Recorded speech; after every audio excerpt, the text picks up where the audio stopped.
Hello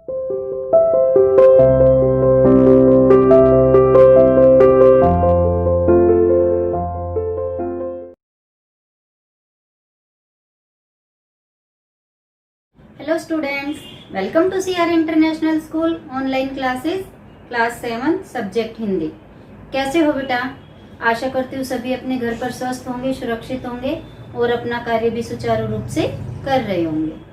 देखिए बेटा, आज हम अपनी हिंदी की क्लास में अपना नया चैप्टर शुरू कर रहे हैं ग्रामर का, जिसका नाम है कारक। और ये आपका चैप्टर नंबर 8 है आपके बुक में ग्रामर की।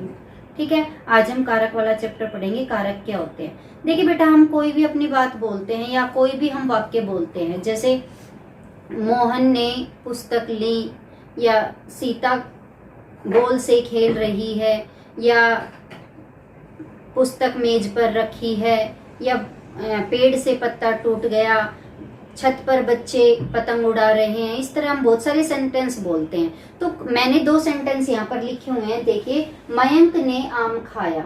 ठीक है, एक और सेंटेंस लिखा हुआ है, मेज पर फल रखे हैं। ये मैंने 2 सेंटेंस लिखे हैं। अब इसमें से हम ये हटा दें, मयंक आम खाया। ठीक है, अब अगर हम इसमें से ये हटा दें तो क्या आपको जो वाक्य है आप किसी को समझ में आ जाएगा? नहीं समझ में आएगा। यहाँ पर मेज फल रखे हैं। अब इस पर को हटाने से आपको समझ में नहीं आएगा कि इस सेंटेंस का क्या अर्थ है। अच्छी तरह आप समझ ही नहीं पाओगे। तो जो हमारे वाक्य में कोई भी संज्ञा या सर्वनाम शब्द जो होता है, उसका संबंध वाक्य के अन्य शब्दों से, जो शब्द संबंध प्रकट करते हैं अन्य वाक्यों से, उसे हम कारक कहते हैं। देखिए, अभी इस कारक की डेफिनेशन देखिए। संज्ञा या सर्वनाम के जिस रूप से उसका संबंध वाक्य में आए अन्य शब्दों से जाना जाए, उसे कारक कहते हैं। अब यहाँ पर देखिए, हमारा यहाँ पर क्या है? मयंक क्या है? हमारा संज्ञा शब्द है। आम क्या है? संज्ञा शब्द है। खाया क्या है? क्रिया शब्द है। अब मयंक ने आम खाया, तो आपको पूरी तरह से ये वाक्य समझ आ रहा है कि मयंक ने आम खाया। अगर हम ने को हटा देंगे तो आप समझ नहीं पाओगे यहाँ पर कोई क्या कहना चाह रहा है। ठीक है, मयंक पर आम खाया, मयंक से आम खाया, कोई मतलब कि ये अगर हम फिक्स नहीं करेंगे कोई भी कारक चिन्ह, तो हमें क्या है यहाँ पर उस वाक्य का भाव जो है समझ में नहीं आएगा। तो यहाँ पर ये जो हमारा कारक है, कारक वाला जो शब्द है, ये मयंक, आम और खाया, इनका संबंध प्रकट कर रहा है। ने तो हमारा ये क्या है? कारक है। ठीक है, ऐसे ही देखिए, मेज पर फल रखे हैं। अब यहाँ पर मेज भी संज्ञा शब्द है, फल भी संज्ञा शब्द है, रखे हैं ये क्या है? क्रिया शब्द है। अब क्या है? अब ये जो पर है, मेज, फल और रखे, इनका संबंध बता रहा है। तो हमारा पर क्या है? कारक है। ठीक है बेटा, अभी क्या होते हैं, जो हमारे जो कारक चिन्ह होते हैं वो हमेशा संज्ञा या सर्वनाम शब्द के बाद लगते हैं। ठीक है, जैसे कि अभी मयंक के बाद ये लगा हुआ है, यहाँ पर मेज के बाद ये लगा हुआ है, और बहुत सारे शब्द होते हैं जो हमारा मुख्य संज्ञा शब्द होता है, उसके जस्ट बाद में हमारे कारक चिन्ह लगाए जाते हैं। आशा करती हूँ सभी को जो है ये कारक की डेफिनेशन समझ में आ गई होगी कि हमारे एक वाक्य में जो भी संज्ञा या सर्वनाम शब्द होते हैं, उसका संबंध वाक्य में आए अन्य शब्दों के साथ जो शब्द संबंध प्रकट करते हैं, संबंध जिससे जाना जाता है, वो हमारे कारक कहलाते हैं। ठीक है, अब जो हमारे ये कारक है, ठीक है, इनके जो ये ने है, पर है, ये क्या है? हमारे विभक्ति चिन्ह है। विभक्ति चिन्ह, कारक चिन्ह या परसर चिन्ह, इनका क्या नाम होता है? 3 नामों से इनको पुकारा जाता है, कारक चिन्ह, विभक्ति चिन्ह और परसर्ग। ठीक है, इनका ये नाम है जो ये हमारे कारक के चिन्ह होते हैं। कारक तो हमारे क्या होते हैं? कर्ता, कर्म ये होते हैं, और ये हमारे क्या है? विभक्ति चिन्ह है। ठीक है, चलिए बेटा, अब हम इसके कारक के भेद पढ़ते हैं। देखिए बेटा, कारक के भेद हम पढ़ रहे हैं। अब कारक के भेद, कारक के भेद कितने होते हैं? 8 भेद होते हैं कारक के। कितने भेद होते हैं? 8। अभी देखिए, ये हमारे कारक के नाम है और ये कारक के चिन्ह है हमारे। इनको हम विभक्ति चिन्ह और परसर्ग भी कहते हैं। मैंने अभी आपको बताया है पहले भी कि जो हमारे कारकों के नाम है, उनके सामने उनके कारक चिन्ह दिए हुए हैं। कारक चिन्हों का और नाम क्या क्या है? विभक्ति चिन्ह और परसर्ग। अब देखिए क्या होते हैं कारक। अब यहाँ पर लिखा हुआ है कर्ता। मैंने आपको बताया था पहले भी कि कर्ता क्या होता है? काम को करने वाला, जो काम करता है उसको कर्ता कहते हैं। अब ये कर्ता क्या है? ने। इसका कारक चिन्ह क्या है? ने। जैसे मयंक ने आम खाया, झलक ने पुस्तक पढ़ी। ठीक है, अब आगे क्या है? मोहिनी ने नाच दिखाया। इस तरह अब देखो कई बार क्या होता है? मोहन खाना खाता है। अब ये सेंटेंस देखिए, मोहन खाना खाता है। ठीक है, अब जब भी आपको किसी भी वाक्य में आपको कारक चिन्ह दिखाई ना ले तो हमें उसका भाव देखना है कि उसमें भाव क्या है। खाना किसने खाया? मोहन ने। तो आंसर में आपको जो कारक चिन्ह दिए वहां पर वही कारक विद्यमान रहता है। आप उससे क्वेश्चन करके देखिए, किसने खाया खाना? मोहन ने। तो यहाँ पर आपका जो कारक है वो कौन सा आ रहा है? यहाँ पर कर्ता कारक। तो जो कार्य करने वाला होता है उसे हम कर्ता कहते हैं और उसका विभक्ति चिन्ह क्या होता है? ने होता है। नेक्स्ट आता है कर्म। कर्म क्या होता है? कर्म वो होता है जब क्रिया का फल जिस पर पड़ता है। मैंने जब आपको क्रिया चैप्टर समझाया था, जब आपको कर्म बताया था कि कर्म होता क्या है? जब क्रिया का फल कर्म पर क्रिया का फल जिस पर पड़ता है वो कर्म होता है। जब हमारा क्रिया का फल कर्ता पर पड़ता है तो हमारी क्रिया कैसी होती है? अकर्मक होती है। जब क्रिया का फल कर्म पर पड़े तो हमारी क्रिया सकर्मक होती है। जैसे मोहन पढ़ता है। ठीक है, यहाँ पर कर्म है ही नहीं बेटा। जैसे मोहन पढ़ता है, अब वो पढ़ रहा है, यहाँ पर कर्ता है और क्रिया है, तो क्रिया का सीधा प्रभाव किस पर पड़ रहा है? पड़ रहा है यहाँ पर मोहन पर। मोहन पढ़ता है। ठीक है, कर्ता है और क्रिया है, इसमें कर्म है ही नहीं तो क्रिया का फल सीधा मोहन पर पड़ रहा है, तो ये क्रिया कैसी हो गई? अकर्मक हो गई। ठीक है, मोहन पुस्तक पढ़ता है। अब क्रिया का फल किस पर पड़ रहा है? पुस्तक पर पड़ रहा है। पुस्तक हमारा कर्म है तो यहाँ पर हमारी क्रिया क्या हो गई?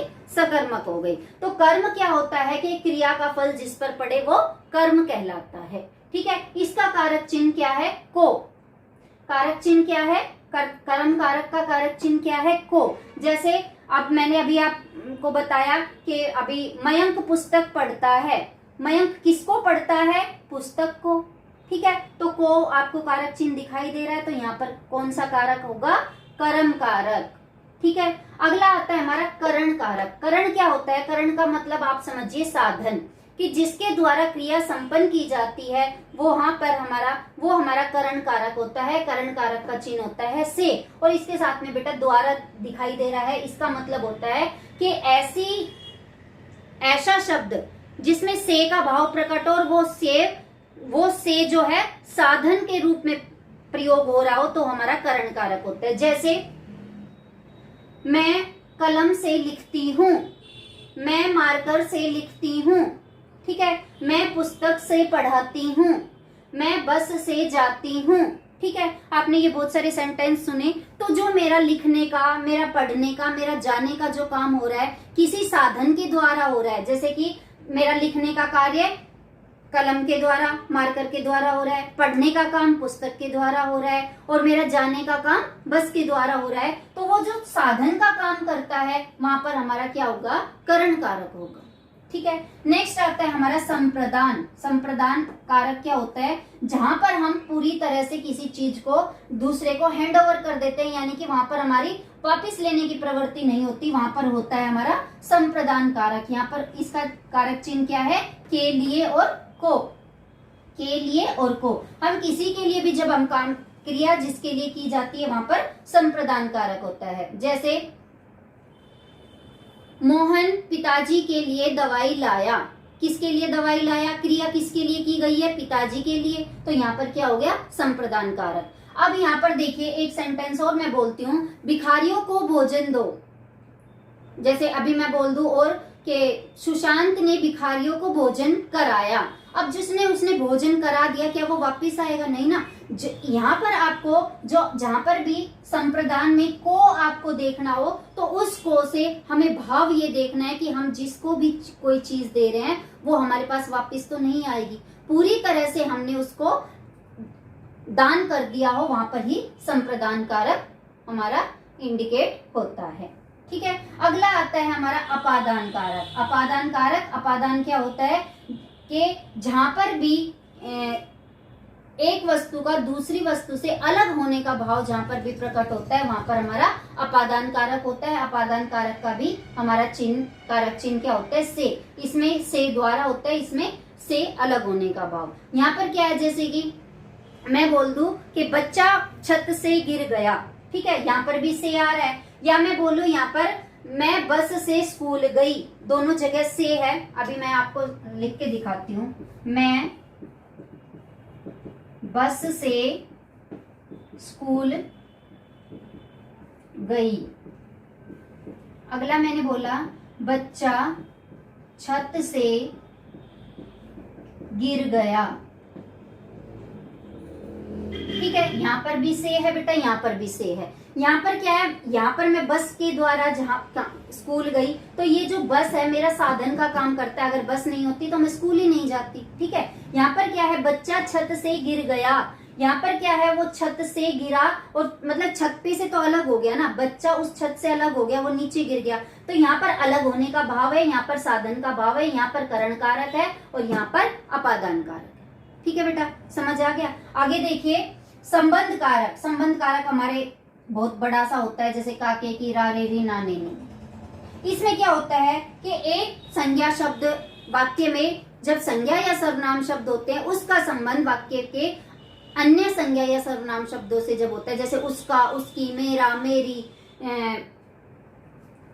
इस तरह से होता है। जैसे कि उसका भाई मोहन है। अब उसका भाई मोहन है तो क्या होगा, यहाँ पर उनका संबंध पता चल रहा है ना, उसका भाई, वो दोनों भाई है, उनका संबंध पता चल रहा है। तो ये जहां पर भी आपको काके की, रारेरी, नानेनी दिखे वहां पर क्या होता है, आपका संबंध कारक। अगला देखिए अधिकरण कारक। अधिकरण कारक में क्या होता है, में पर। अधिकरण कारक से आप समझोगे कि यहाँ पर जगह इंडिकेट होती है, जगह, स्थान, क्रिया के, क्रिया जहां पर संपन्न होती है या जहां पर क्रिया की जा रही होती है या करनी होती है, उस जगह का भाव इस अधिकरण कारक में प्रकट होता है। जैसे नदी में नाव तैर रही है, में तो जगह कैसे इंडिकेट हुई, नदी में। ठीक है, पर पेड़ पर बंदर बैठा है। अब जगह कहाँ है, पेड़ पर, तो ये जहां जगह इंडिकेट हो और में पर जहां दिखे वहां पर आपका अधिकरण कारक। ठीक है, नेक्स्ट आता है संबोधन कारक। ये सबसे इजी है बेटा, संबोधन कारक सबसे इजी।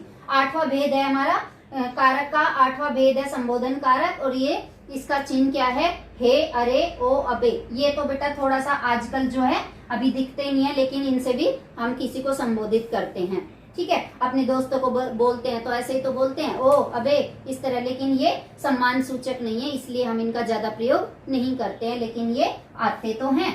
अब क्या है, हे, अरे। ठीक है, अब हे किसको पुकारने के लिए, हम किसी को भी बोलते हैं ना, अरे मोहन इधर आ। ठीक है, और हे किसके लिए, हम भगवान को संबोधित करने के लिए हमेशा हे का प्रयोग करते हैं। हे भगवान, हे परमात्मा, हे ईश्वर, इस तरह से किसी को भी संबोधित करने के लिए, पुकारने के लिए हम संबोधन कारक का प्रयोग करते हैं। ठीक है बेटा, ये आपके इसके कारक के भेद थे, ये मैंने आपको समझा दिए हैं। जो मैंने आपको समझाया है वही सारा आपकी बुक में दिया हुआ है। मैं आपको उसके पेजेस की PDF बना के दूंगी और आप उन पेजेस को ध्यान से पढ़िए। अगली क्लास में हम इसी चैप्टर के एक्सरसाइज या प्रश्न उत्तर के साथ मिलेंगे। तब तक के लिए bye, have a nice day.